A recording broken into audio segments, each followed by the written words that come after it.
Now, by joining Repack Team Green, you'll be pledging to recycle more and better, and you'll get plenty of tips on how to do so. Currently in Ireland, we're exceeding the EU plastic recycling target of 22.5%. However, achieving the EU's targets for plastic recycling of 50% by 2025 and 55% by 2030 will require a concentrated effort from all of us. All plastic packaging waste can now go into the recycling bin, which is a step towards making this target achievable. To date, over 22,000 individuals have joined Repack Team Green, and because of their collective efforts to recycle more and better, recycled plastic packaging tonnes increased by 9% between the start of 2019 and the end of 2020. So good positive indicators there. It takes just 2 minutes to join Repack Team Green at repack.ie/Team Green, and we are delighted to be joined this morning by Paul McGrath, an ambassador for Repack's Team Green. Paul, good morning to you. How are you getting on? Morning, Jerry. Yeah, not too bad. Minding myself, as I say. That's good. That is good. There's loads for us to talk about. We were talking earlier on about Jaap Stam and great centre-back play from the 1990s, and we figured you were coming on, so we might talk to you a little bit about that as well. No problem.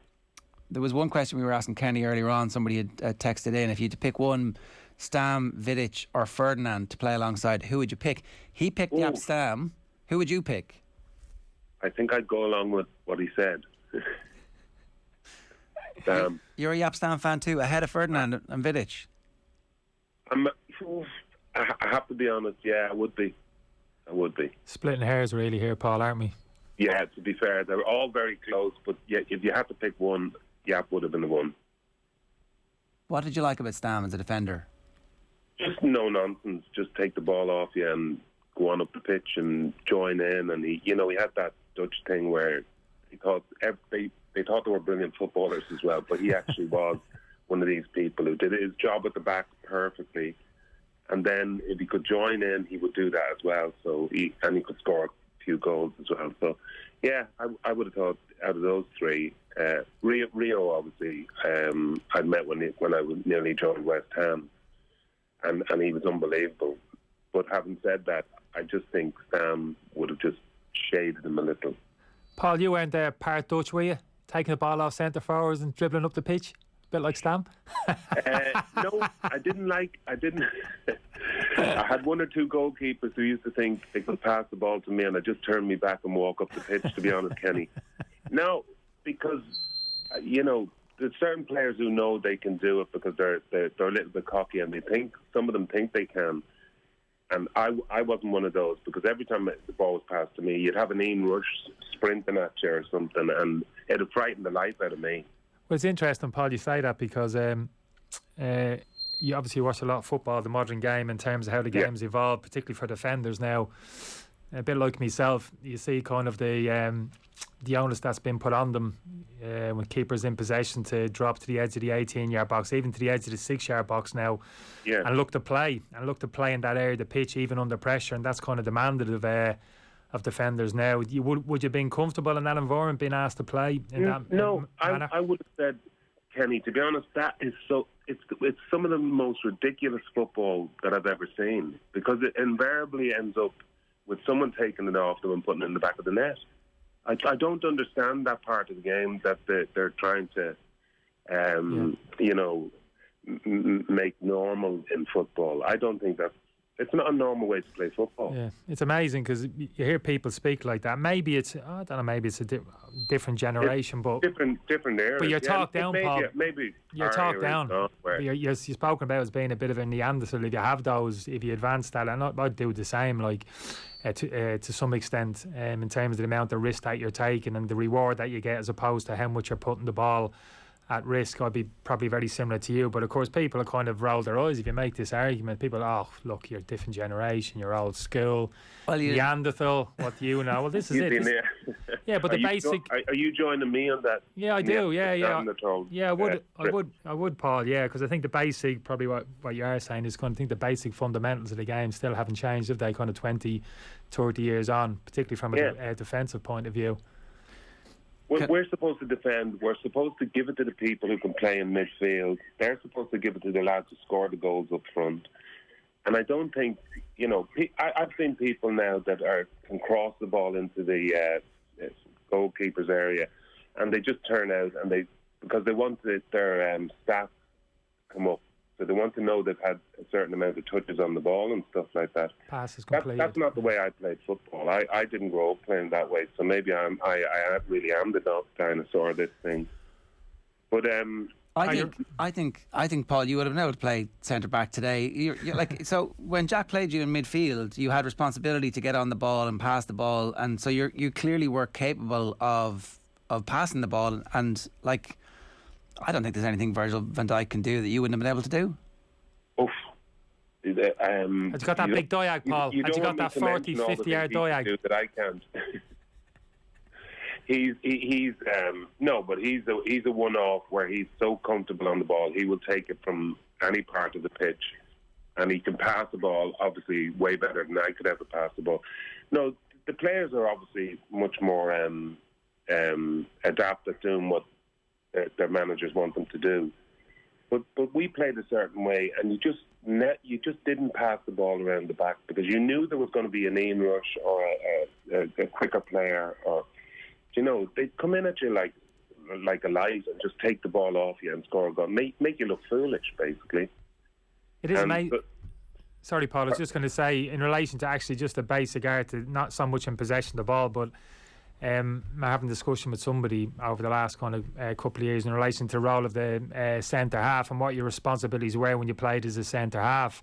And I never remember playing defending my own half of the pitch. And maybe if you played kind of right side, which you would have done probably predominantly, if your right back kind of got drawn a little bit up the pitch, and maybe a run was made in behind the right back, maybe an opposition midfield. You know that third man run, Paul, into those area of the pitch. Well, you were expected. It was your responsibility as a centre half to slide across and deal with that. I don't ever remember a situation as a centre half where somebody would make that type of run and I'd be looking at my centre midfielder to drop into a full back position and deal with that, and I could kind of hold my position in the central area of the pitch. And that's what you're seeing a lot now. Managers aren't asking their centre halves necessarily to be good readers of the game and go and deal with those situations. Just stay in the centre of the goal, hold hands with your centre half, don't be more than 10-15 yards apart, and allow kind of centre midfielders to drop in there and do your job for you. So again, this is so. I never would have asked. I don't know about you, Paul. I never would have asked or expected my centre midfielders to go and do that. Well, I would have been a little bit different though, to be honest, Kenny, because I always wanted to go in and help the lads at the back. I genuinely wanted to drop into that centre half position. If one of them ever got pulled out, Mick McCarthy seldom did, or he did quite often, actually, I should say, when he was running through and he used to want to clock someone or hit someone or whatever he wanted to do. But I used to just fill in for him as quickly as possible because it was so natural to me to be a centre half anyway. So I just used to drop in. Mick could destroy someone in midfield or just kick him up in the air, whatever it was. And it seemed like we had it all planned. We had nothing planned, but this is the way it went. And I loved it because I could move out. I could move around in different positions and help the lads out in certain areas. But then, we just learned from each other, and we found a bit of a method of dealing with all the movement that we got from other teams. Because other teams were always about this pass it, move it up the field and all this sort of thing. But they got stopped quite often. The pressing game that Ireland had under Jack Charlton is obviously something that has become very trendy, essentially in the last decade or so, as European coaches have made it very popular. In that aspect, was Jack something of an innovator, Paul, in that respect, in that he did expect his forward players to set the tone from a physical perspective, to put the defence under pressure, to coin a phrase, and that actually that was a very legitimate style of play and something, I mean, that I think certainly suits the Irish mentality. Oh, very much so. And I mean, John Aldridge will back you up there as well, because he was the one player who actually got that role and made it his own. He used to sprint across the pitch and go, back the other side of the pitch. But it was so demanding that you could only do that a certain amount of times in a game. And I think when John and Ray came into the team, I think they changed the whole dynamics of the team. Andy Townsend would run himself into the ground as well. So we had a few players that were willing to do it, but I just think it took a toll on us when we went. I think I'm trying to think of the year, '94. It took its toll on us when you can't do that in heat, and it flopped kind of a little bit badly there. But we still enjoyed it, like, and tried to do what we were told, and maybe it didn't work as well. The midfield partnership that you would have had when you were in midfield before you went back centre back again, who did you play with most in centre midfield? Was it Ronnie at the start and then Andy, or was it mostly Andy? It was Ronnie in '88. I think it was Ronnie, and Ray Houghton played a lot as well, and then Kevin Cheedy was there as well. So, I was missing the Russia game. I think I missed in '88, and that was the best football that I'd seen Ireland play. And I was sitting there, obviously, with my knee bandaged and all this sort of stuff.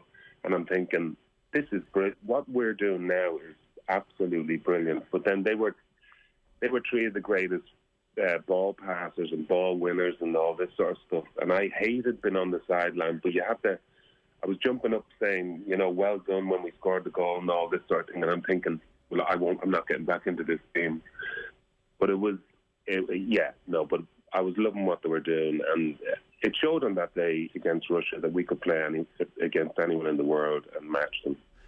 It's funny too, because Houghton is obviously not an out-and-out winger, and Sheedy's not really an out-and-out winger as well, although he plays on the left side of midfield. That actually they could tuck in and they could play centrally in the middle of a game. So it was, again, although Jack is derided for being very fundamental and basic in terms of his tactical approach, the players clearly on the field were capable of doing many different roles. Even the way you were talking about filling in for the centre backs, like, that's the type of thing that, like, if Pep's central midfielder does it now, everyone's like, oh, look what Pep's doing. But actually, you guys were incorporating aspects of that.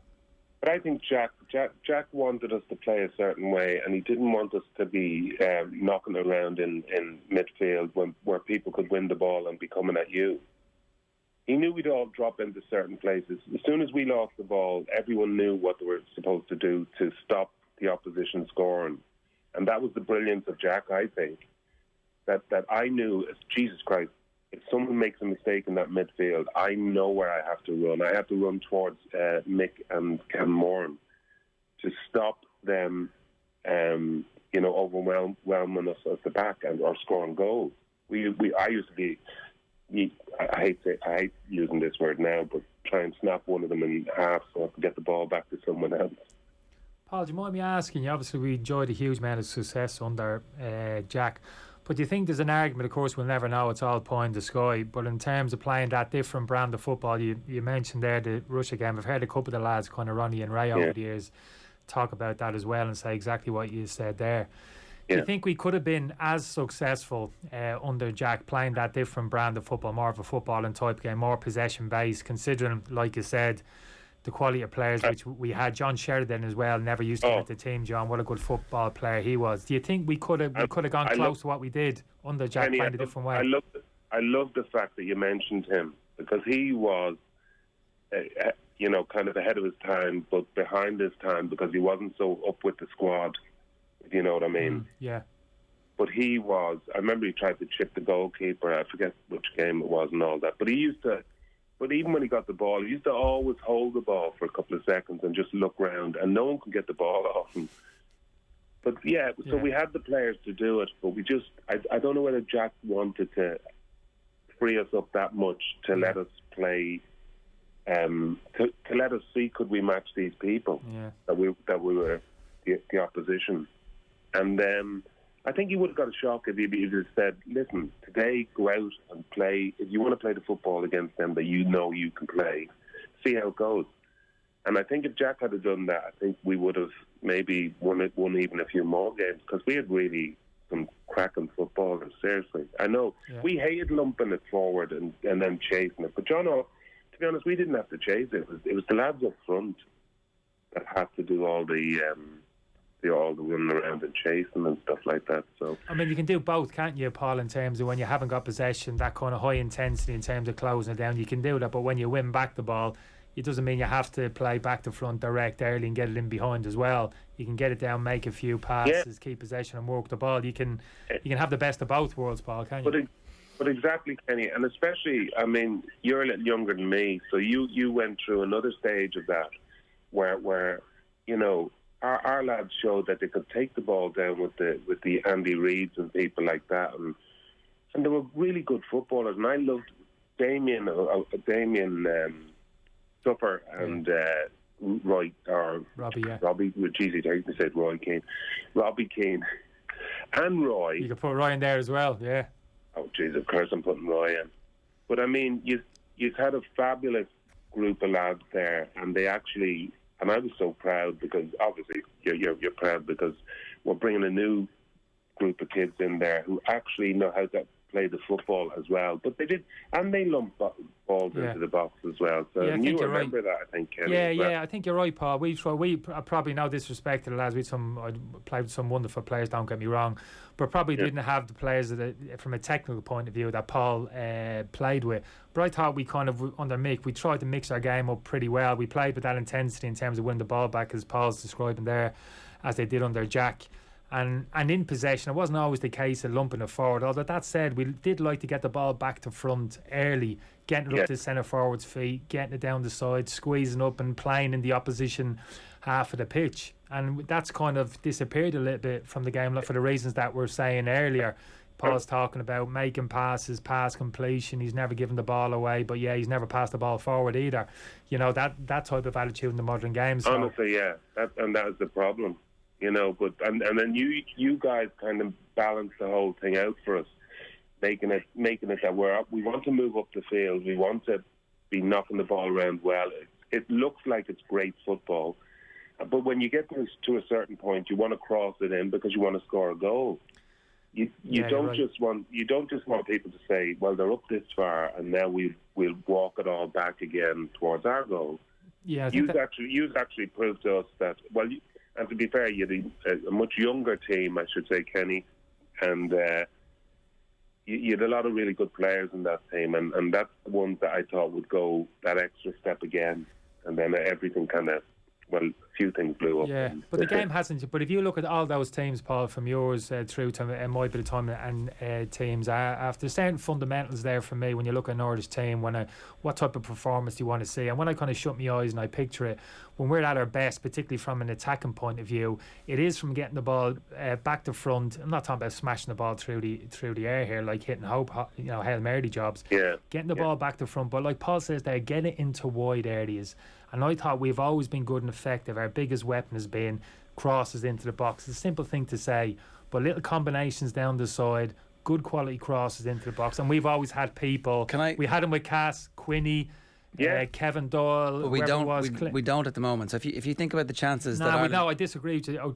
Disagree with you. Any type if you think about the chances that we've missed, if you think about the big chances that we've missed in recent times, there's been a centre forward heading the ball over, or from a set piece, or even the miss against Slovakia comes from a cross as well. Like we are. We're not just talking about headers. We're not talking about good crossing. I'm not talking about crosses getting stood up to the back postage. I'm talking about hitting the ball and cutbacks, balls getting drilled across the 6-yard box, putting balls into the penalty, that type of ball into the penalty. That's the ideal for me. I think if you put the ball into the penalty area, it might get headed over, but geez, it might get headed in. If we're not scoring that many goals now, you may as well put it into the area and see, does it get headed in? It might get headed over, but it might get headed in. I think the second half against Azerbaijan, there was plenty of that happening, and eventually we did get a goal from it. And I think that there's no point in us getting sucked into this. No, it's just one part of it. Certainly in terms of getting the ball down, absolutely. But we're talking about the key fundamentals of the game not changing.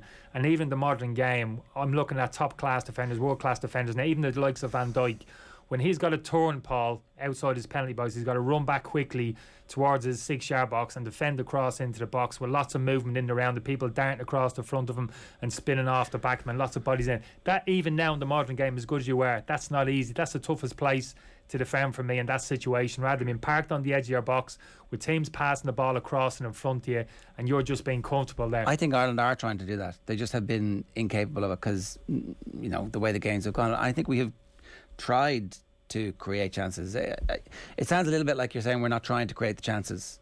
And oh no, I think we are, but I think it's always when we've either conceded a goal or something, and we're desperate for a goal, so now we're throwing everything into the box, and we're trying to compensate for the goals, the 1 or 2 goals, maybe but we're trying to get a goal back. So, and you will do anything to get a goal back in a match, especially if it's in Dublin and stuff like that. And I'm not talking desperation stuff. You're talking the extreme, Jared, chasing and putting balls in from 40 yards on. Even against Portugal, when it was 1-0, we were still creating chances. Absolutely. But this is just one. This is just one weapon in your armour. You think back even to the summer, even the goals we scored on this team. The game against Andorra, Paul. I don't know if you remember it in the summer over there. The goals we scored over there, crosses into the box. Jason Knight putting brilliant cross into the box from the left hand side as well. Good delivery coming into the box. Runners arriving. That's brilliant football. That's difficult to deal with as a defender. Exactly, and I love that, Kenny. Honest to God, I'm an Irish supporter, and I love seeing them playing. I love seeing them mixing it up, and no one seems to want to mix it up anymore. They just want us doing a certain identity, have a certain identity. Yeah, I know. Certain identity, and it's a strict one. And I think if you break out of it with Stephen at this moment in time, it's not a good thing. Well, just last point on this, right? If Conor Hourihane had scored against Slovakia, which was exactly that move where there is a ball that's fizzed across. If that goes in, I think the whole mood music changes and we end up going to the Euros. More than likely we beat Northern Ireland. Certainly a possibility anyway in the next game after that, and things change. So look, I did want to ask you about the rising centre-back stars that we have. So Darragh O'Shea, obviously, unfortunately, horrific injury that he suffered at the moment. Fingers crossed he's going to come back. But he's a good footballer. We need him back. We need someone. Andrew Omobamidele, right? If O'Shea comes back, we've got O'Shea, Egan and Duffy, and then Omobamidele either starts and one of those doesn't play. Or one random idea that we had a little bit earlier on in the show is it possible that he could play 6 for Ireland, central midfield, in the style of, I don't know, you for example, a brilliant centre back who can also play. No, you can't play that many people drunk on the pitch. I know. No, but the kid. Sorry, you said his name for me there. Omobamidele. Yeah, he was just sensational. The way he just strode out of defence with the ball, and he was so calm and he was so cool, and it's just great that he's he's an Irish player. We need people like him who just keeps calm. There's a couple of them. Nathan Collins as well, obviously bought for big money, Paul, at Burnley, 16 million, he good reputation at Stoke. He was injured there for the last squad, just missed out, didn't he? But he's another one potentially could step up. Yeah, and I think they're coming through, and that's why you can praise Stephen on the one hand, and then you look at something else and you go, geez, Stephen.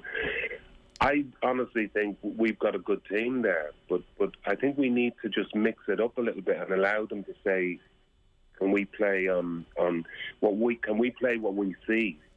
We see different things, and on a football pitch, footballers will actually tell you this. They see different pictures than some, when you're sitting on the bench and stuff like that. So they need to learn to just. I don't know whether they're allowed to do this or not, but. They just need to be allowed to play their own game, and I would think more times than not, if players are allowed to play the way they would like to play, that they will bring something off that you said, oh geez, I didn't see that, and that's actually quite good, and it ended up in a goal. Could any of those centre backs step in and be the solution to the defensive midfield issue that we have? There's not a lot of players coming through who could play. Maybe O'Shea. He seems to be the Yeah, he's good passing. He's good passing ability. Dara, he's got that big switch. You would have known, so Paul, when he cuts inside, he hits that big fork. Yeah. I wouldn't be as pessimistic as Jared about that central midfield. I see a little bit coming together, Paul, in that central midfield. Josh Cullen, like, had a quiet summer in terms of the games, but he played well. And he's one of them, Paul, he's under the radar. You know, wouldn't say anything exception, but just gets around the pitch, keeps it simple, sees danger, makes interceptions, tackles. Jason Knight's another one, Paul, who I really like the look of. He wasn't available. He's another one that can come back into that central midfield. You talk about Andy Townsend, Paul, in terms of that legs to legs and dynamism in that central midfield. Potentially Jason could give us that when he comes back in a kind of midfield 2 or a midfield 3. So there's a little bit coming together there for me in personnel in centre midfield. A bit of strength and depth. Yeah, I wouldn't be as pessimistic and as downbeat and as negative as I'm not being negative. I'm suggesting you're not actually, because they were the two players that I would have said leave these kids alone and let them try something themselves, because they're actually very good footballers as well, and they don't mind getting the ball, and they can take it, and they can, pass it around and stuff. They are going to be the essential, I think, to what we're. But that's what I'm saying about the players who know when to change it up. You've got to know when if we're 1-0 down and stuff like that. You've got to know the people you want to pass that ball to, and they're two very bright footballers. I know you obviously pay a lot of attention to what's going on at Villa. After Grealish left, there was a bit of concern about what the team would look like. John Terry stepped away. There was a bit of change in the backroom team. The season started with a defeat against a newly promoted team where things didn't look great, and then Chelsea spanked them, and it's like, uh-oh. But then the performance last week against Everton was really, really good, and Buendia didn't even start, didn't actually play. You're like, there's proper strength and depth. Leon Bailey looked sensational for the 21 minutes that he was on, completely changed the game. How do you feel? What's the truth in your mind about where Villa are at the moment? Dean Smith, I think, has been a fan for years and stuff like that, and then to come on and be the manager and stuff like that, I think he's got a great perspective on not doing things too fast, where he knows it's going to put us back, and not doing things too slow where the fans won't come with him on this journey.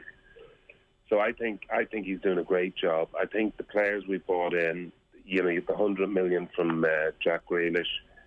I think it's all work, and that's why I said Jack owes us nothing. Jack Grealish owes Villa nothing. He's been a fabulous footballer. He stayed until he got us out of the EUL, or the Championship. I forget the numbers anyway. But Jack was such a special player that he's going to take some replacement and stuff like that. But Dean has gone around and he's brought in these players, and Bailey's goal the other night was magnificent. I wish they wouldn't slide around on their knees though after they score goals, because I think that might cause one or two of the injuries, really, to be honest. Especially when they hit the pitch and go dunk straight away. There's no slide. I've seen it as well. You've seen it as well, Kenny. They jump down on their knees and then they go on their faces and stuff. And I'm thinking, why don't they just say stop doing that?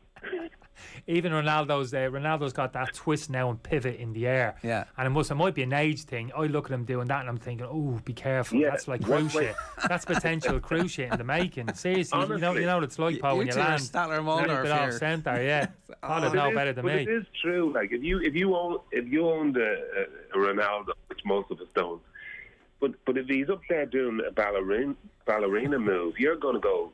Some ballerinas break their ankles when they come down, and it's not for me anyway. I remember Ruud van Nistelrooy doing a slide once, and the slide gets interrupted midway through, and he falls over, and you're like, you've literally just done your ACL 18 months, 2 years ago. Stop doing it. On your own. Paul, what was your most outrageous celebration? Can you remember one when you thought 10 seconds after, oh, I wish I hadn't have done that? Embarrassed myself. No, I scored for Ireland. Well, it has to be scoring for Ireland, doesn't it? And I just jumped up, and I was like some sort of young one. and seriously, I just punched the air, and I just thought, oh, that just looks so. That was it. That was the worst I got, was it? A little punch in the air. In future, I just took the finger up because I just thought, just run along with your finger up, saying I scored one. Alan Shearer style. Yeah, Alan Shearer style. Alan taught me an awful lot of things. Yeah. What about the situation at Manchester United? How confident do you feel like they're actually building a team that can properly challenge for the title this season? Yeah, to be honest, Jared. Yeah, and I'm still a United fan as well, but I'd love them to. Well, obviously knock City off their perch, and I think bringing Ronaldo back was a huge thing. But I don't know. Having watched some of the games and the young boys game as well, I'm thinking, is it going to be as relevant as we think it's going to be? I think everyone thinks having Ronaldo in your side is going to win you the league. And I'm thinking maybe not. Maybe not this year. The point you made about Dean Smith, I think, is important, that the Villa fans believe that he is one of their own, and so therefore they give him a bit of extra time. It feels like the Man United fans, the real Man United fans, certainly feel the same about Solskjaer, and they're willing, so long as there's clear signs of progress, they're willing him to succeed, and they're willing to allow him some room to make mistakes. Is that fair, or has that run out? No, I think that's fair. I think that's very fair. But I just think if Ollie makes too many more, because of the I'm trying to think who the kid was that he had on, and he got booked, and then he went off and stuff like that. He's got to be a little sharper, I think, in the people he brings off and brings on and stuff like that, because I think someone got booked and then he let him stay on the pitch, and then 2 minutes later, I think. You're talking about Fred last year. It was as well, yeah. I think it was young boys as well, Paul, wasn't it? Last week he had a few big decisions there with the sending off of Wan-Bissaka in terms of who to come on and off, and there's a body of opinion so didn't get that right. And that is when I felt like that's when I feel like he's not a seasoned manager, because a seasoned manager would be going, Jesus, now I need to make a decision, but I have to make the proper decision because this could cost us the game. But I think it's only when they lose the game that we say this. But truthfully, I think Ollie's got so many friends in and around there simply because he was a magnificent footballer. But Frank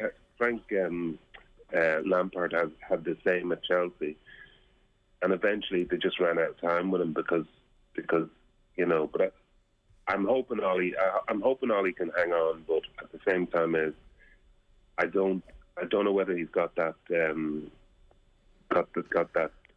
mentality that some of the older managers have, where they can settle things down by just telling the defence where to go and midfield players where to go and protect your certain areas and stuff like that. Paul, as a Man United fan, when you see someone like Conte hanging around, still hasn't got a job, Antonio Conte will probably be the case for the whole of the year, and you're talking about there somebody a manager sees a clearly defensive setup, sets up a team, big decisions, big personality.